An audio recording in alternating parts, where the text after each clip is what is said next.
Central government इस पूरे इलाके को कोस्टल कॉरिडोर प्रोजेक्ट अनाउंस करके करोड़ों में खरीदने वाली है और 2-3 महीनों के अंदर ये अनाउंस कर देंगे। अभी भी मेरे आदमी गवर्नमेंट में है और उन्हीं की वजह से मुझे ये अंदर की खबर मिली। अनाउंस होते ही जमीन के भाव बढ़ेंगे। ज्यादा से ज्यादा जमीन हमारी होनी चाहिए, कम से कम 5 से 6 हजार एकड़। किसानों को 10 या 20 हजार देकर उनकी जमीनें हड़प लो। अगर किसी ने नाटक किया तो उसे काट कर फेंक दो। ऐसा मौका बार बार नहीं आता शशि। इस बार हमें लाखों करोड़ों बनाने हैं। भैया, कल ही मेरा बेटा शहर से आया। वो मुझे और अपनी माँ को अपने साथ ले जाना चाहता है। कल रात से उसकी माँ भी शहर जाने की जिद कर रही है। सच कहूं तो आपको छोड़कर जाने का मेरा बिल्कुल भी मन नहीं है। अगर आप उसे समझाएं तो शायद मान जाए। तू मेरा सगा छोटा भाई है सुरेश, मैं तुझे कुछ भी बोल सकता हूँ, लेकिन तेरी बीवी को कैसे समझाऊंगा? और अब तो तेरे बच्चे भी कितने बड़े हो गए हैं। मुझे लगता है सुरेश, तुम भी उनके साथ शहर चले जाओ, उन्हें अच्छा लगेगा। वैसे भी हम लोगों ने एक साथ बहुत वक्त बिताया है। और जाओगे तो कहाँ जाओगे? शहर ही जाओगे ना? जब भी मन करेगा आ जाऊंगा।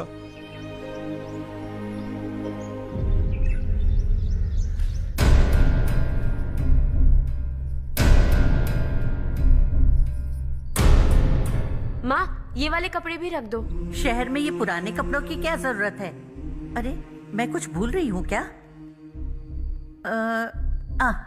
ऐसे ही वहाँ चुपचाप क्या बैठे हुए हो? जाओ राजू की मदद करो। माँ, उन तकियों को क्यों पैक कर रही हो? बेटा, अगर घर पे मेहमान आएगा तो जरूरत पड़ेगी। माँ, वहाँ पर सब कुछ है। सिर्फ कपड़े लेकर चलने के लिए कह रहा है? वहाँ इसके पास सब कुछ है। वहाँ जाने के बाद अगर कुछ यहाँ रह गया तो मैं तुम्हें खबर कर दूंगी, किसी के हाथ भिजवा देना। एक बार और ठीक से सोच लो ज्योति, आखिर हम वहाँ जाकर करेंगे क्या?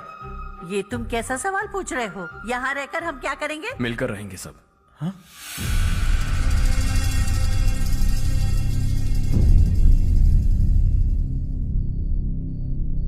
अपने खुद के गांव में आराम से रहिए। सच कहूं तो शहर जाने की खुशी के अलावा आप भी नहीं जानते आपको क्यों जाना है। इस उम्र में वहां जाकर कुछ नया नहीं देखने मिलेगा।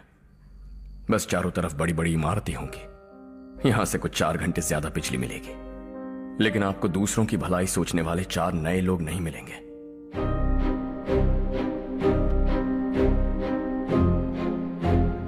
आप इस घर में सब पर चिल्लाती हैं, सबकी टांग खींचती हैं, अच्छा लगता है।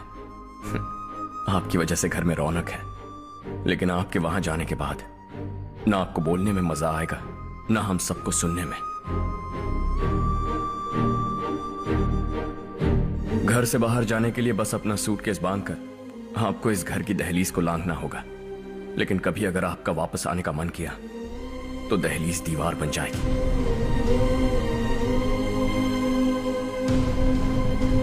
कोई गांव छोड़कर जाए तो नारायण जी बस स्टैंड तक जाकर उन्हें समझाते हैं, ऐसा मैंने सुना था। अगर उनका सगा भाई छोड़कर चला जाए तो कल से वो किसी को गांव में मुंह नहीं दिखा पाएंगे।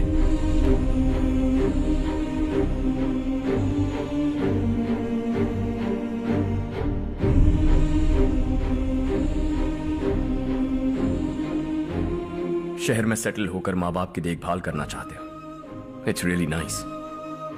लेकिन उनके माता पिता समान भैया भाभी से उन्हें अलग कर रहे हो तुम।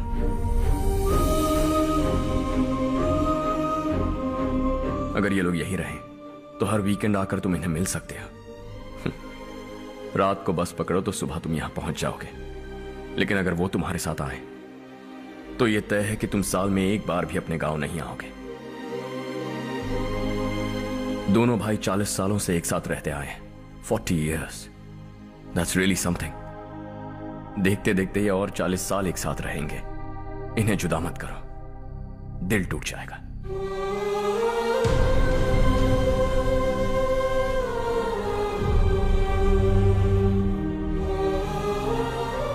आपके परिवार के निजी मामले में दखल देने के लिए माफी चाहता। 4 दिनों में आपने मुझे अपना बेटा मान लिया। बस सबको खुश देखना चाहता।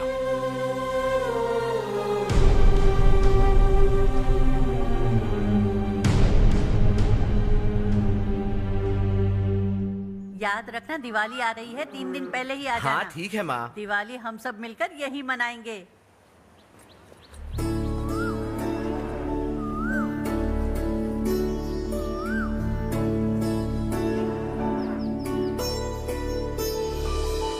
टेंशन मत लो, मैं तुम्हारी सेटिंग करता हूँ। हाँ ठीक है। हाँ ठीक है ना?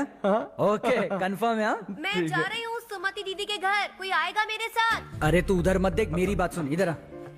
पहले तुझे जाकर मार्केट मैं से। जा रही हूँ सुमति दीदी के घर, कोई आएगा मेरे मुझे साथ? लगता है मुझे पूछ रही है। अरे अरे अरे सुन बेवकूफ, वो तुझे नहीं बुला रही है।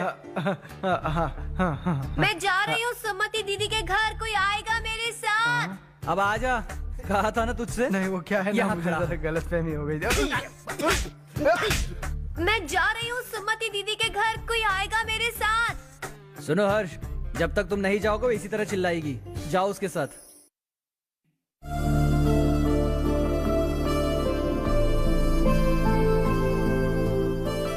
सुमति दीदी कैसी हैं आप? ठीक हूँ, तुम कैसी हो? मैं ठीक हूँ। तुम्हारा कोर्स खत्म हुआ? हाँ खत्म हो गया। नमस्ते जी। नमस्ते। सब्जियों को नए तरीके से उगाने की टेक्निक सिखाने आई हूँ, आइए।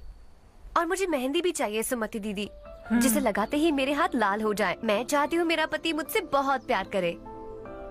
जितनी मेहंदी चाहिए उतनी ले लो। वैसे भी हम ये जगह खाली कर रहे हैं। कल हम गांव छोड़कर हमेशा के लिए शहर जा रहे हैं। लेकिन क्यों दीदी, वो भी अचानक? कल ही इस गांव में एक मिनिस्टर आया है, उन्हें ये पूरी जमीन चाहिए। हमारी लाख मना करने पर भी वो नहीं माने। उन्होंने पिताजी को भी पीटा। कहा कि हम कल आएंगे और कुछ पैसे देकर कागजात पर दस्तखत करवाएंगे। इसीलिए शहर जाकर वहीं कुछ न कुछ काम कर लेंगे। तुम्हें जो भी चाहिए ले जाना चारू।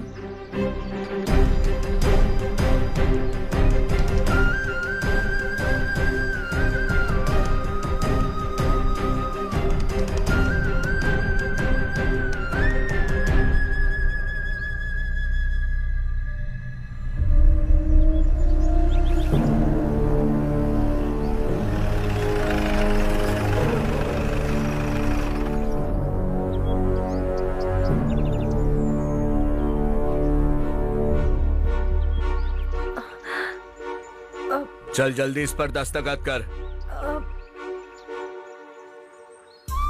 इनके पति मरने से पहले तुम्हारे साथ पले बढ़े होंगे, तुम शायद उन्हें अच्छी तरह जानते हो। वो ऐसे इंसान थे जो हमारे लिए सरहद पर शहीद हो गए। हम तो वैसे भी इनके लिए कुछ नहीं कर पाए। अब इन्हें सरकार से अपने पति के बदौलत कुछ पैसे मिल रहे हैं जीने के लिए। तुम इनका जीने का सहारा छीनकर किसी और को देना चाहते हो। निकलो। चल जल्दी कर, हमें जाना है। जरा बच्चों को अंदर ले जाएंगे। मैं यहाँ नया आया हूँ और मुझे इनके बारे में सुनकर दुख होता है। तू तो यहाँ सालों से रह रहा है, फिर भी तुझ में इंसानियत नहीं बची है।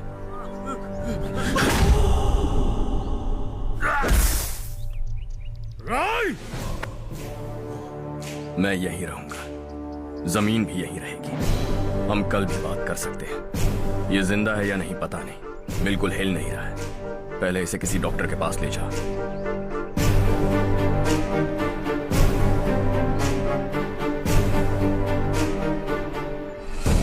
कौन है वो? इस गांव में हमारे आदमी को मारने की हिम्मत किसमें है? गांव में एक लड़का आया है, इस गांव को अपनाकर खुद को हीरो समझ रहा है। गांव में सारे बदलाव उसी की वजह से है। लगा था वो एक पैसे वाला सिर फेरा है, पता नहीं था कि एक दिन हमारे लिए खतरा बन जाएगा। दिमाग खराब हो गया है। कोई लड़का इस गांव में आकर तुम्हारे ही सामने सब कुछ करता जा रहा है और तुम तमाशा देख रहे हो। वो जहां भी हो उसे तुरंत पकड़कर यहां लाओ। मैं सबक सिखाऊंगा उसे।